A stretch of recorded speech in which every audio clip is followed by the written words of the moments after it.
बिस्मिल्लाहिर्रहमानिर्रहीम।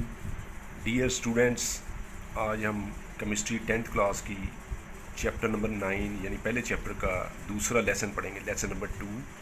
आज का हमारा टॉपिक है reversible reactions and irreversible reactions.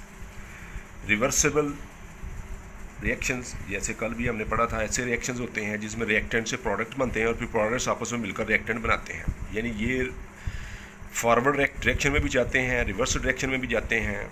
ऐसे रिएक्शंस को रिवर्सिबल रिएक्शंस कहते हैं। ये एग्जांपल दी गई है, हाइड्रोजन गैस है, आयोडीन है गैस है, ये पर्पल कलर की होती है। दोनों को जब हम कंबाइन करते हैं तो ये बनता है हाइड्रोजन आयोडाइड। ये दोनों आपस में मिलेंगे तो ये बनाएंगे, ये डिकम्पोज होगा तो ये दोनों बनेंगे। यानी रिवर्स साइड पे ये बनेगा, फॉरवर्ड साइड पे ये बनेगा। ये दोनों चीज़ें मुसलसल ये रिएक्शन जारी रहता है। ऐसे रिएक्शंस को रिवर्सिबल रिएक्शंस कहते हैं जो दोनों सिमत में चलें, फॉरवर्ड भी और रिवर्स में। फॉरवर्ड रिएक्शन भी होता है इसमें, रिवर्स रिएक्शन भी होता है। और इसकी एक और निशानी ये है कि नेवर गो टू कम्प्लीशन, ये कभी भी मुकम्मल नहीं होता। कल भी डिस्कशन हुई थी कि ये चलता रहता है, forward reverse forward reverse forward reverse, ये कभी मुकम्मल नहीं होता। और इसको डबल एरो से ज़ाहिर किया जाता है। एक एरो फॉरवर्ड रिएक्शन को शो कर रहा है, एक एरो जो है वो रिवर्स रिएक्शन को शो कर रहा होता है। तो ऐसे रिएक्शंस जो दोनों सिमत में चलें, फॉरवर्ड भी और रिवर्स भी, और नंबर 2 कभी भी मुकम्मल ना हो, और इनको डबल एरो से ज़ाहिर करते हैं। रिएक्टेंट और प्रोडक्ट के दरमियान डबल एरो लगाते हैं। ऐसे रिएक्शंस रिवर्सिबल रिएक्शंस होते हैं। इरिवर्सिबल रिएक्शंस में आए, इर का मीनिंग होता है नॉट रिवर्सिबल रिएक्शन, यानी ये रिवर्सिबल नहीं है, ये एक ही सिमत में चलते हैं। रिएक्टेंट से प्रोडक्ट बनता है, प्रोडक्ट से रिएक्टेंट नहीं बनेगा, क्रॉस मैंने लगाया हुआ, सिर्फ रिएक्टेंट से प्रोडक्ट बनेंगे। ये सिर्फ ओनली फॉरवर्ड रिएक्शन होता है, इसमें से ये फॉरवर्ड रिएक्शन में चल रहा है, इसको फॉरवर्ड रिएक्शन कहते हैं। वापस आए तो इसे रिवर्स रिएक्शन कहते हैं। इरिवर्सिबल नॉट रिवर्सिबल में यानी कि ये रिवर्सिबल नहीं होते, रिएक्टेंट सिर्फ प्रोडक्ट बनाते हैं, प्रोडक्ट कभी भी रिएक्टेंट नहीं बनाते। सपोज टू कंप्लीट, इनके बारे में ये ख्याल किया जाता है कि ये मुकम्मल हो चुके हैं और इनको सिंगल एरो से ज़ाहिर किया जाता है। जैसे ये एक एरो लगाया, ये इसकी एग्जांपल है फॉर्मेशन ऑफ वाटर, यानी हाइड्रोजन और ऑक्सीजन गैस जो है प्लैटिनम कैटालिस्ट है, हीट करते हैं तो ये वाटर बन जाता है H2O। तो ये एक ही सिमत में चलता है। इसको रिवर्स करने के लिए केमिकली थोड़ा डिफरेंट प्रोसेस करना पड़ता है।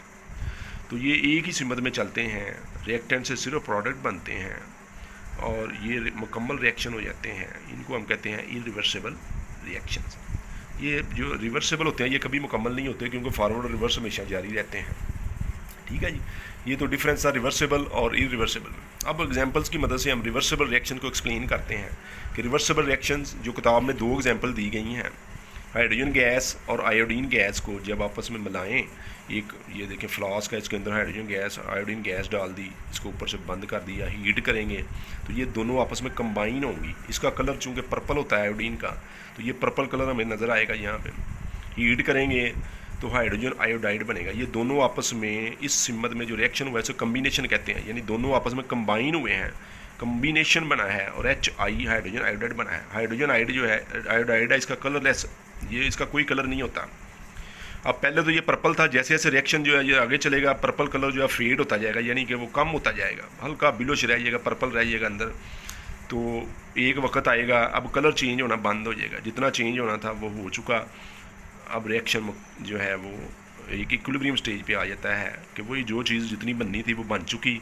फॉरवर्ड में कम्बिनेशन होता है, जब इसको रिवर्स करते हैं 2HI को, जब ये दोबारा हाइड्रोजन आयोडाइड वापस ये दोनों गैसें बन जाती, इसे डीकम्पोजिशन कहते हैं। एक कंपाउंड जब टूट कर 2 में तब्दील होता है या 2 से ज़्यादा में, इसे डीकम्पोजिशन कहते हैं। और 1 से ज़्यादा जब आपस में मिलकर एक कंपाउंड बनाए, इसे कम्बिनेशन कहते हैं, कंबाइन होते हैं।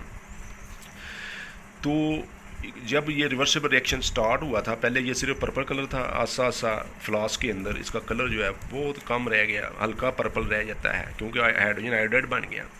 अब हाइड्रोजन आयोडाइड जो है वो पर्पल कलर का आयोडीन और हाइड्रोजन बना रहा है और इनके कम्बिनेशन से ये मुसलसल दोनों चलते रहते हैं।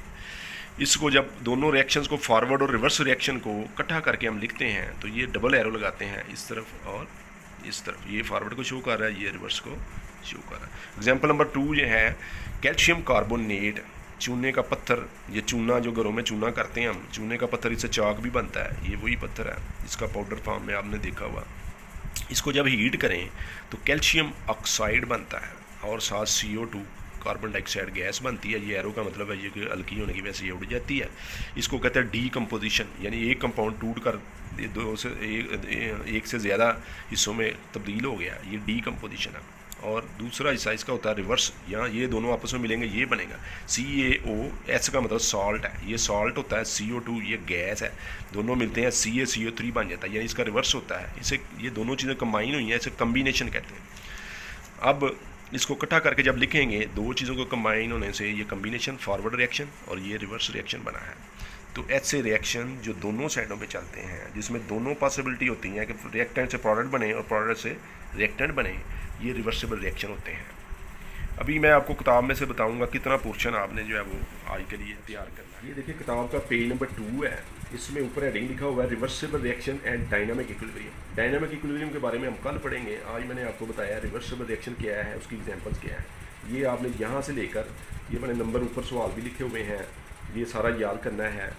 और उससे नेक्स्ट पेज जो है पेज नंबर 3, ये सारे का सारा आपने तैयार करना है, ठीक है जी। एग्जाम्पल जो दी थी वो इसी में से ली गई हैं। और उसके बाद नेक्स्ट पेज है पेज नंबर 4, आपने ये जो मैंने निशान लगाया है, यहाँ तक आज का आपका टॉपिक ख़त्म हुआ है, ठीक है। कल हम पढ़ेंगे डायनामिक इक्विलिब्रियम क्या होता है, ग्राफ की मदद से इसको कैसे एक्सप्लेन कर सकते हैं।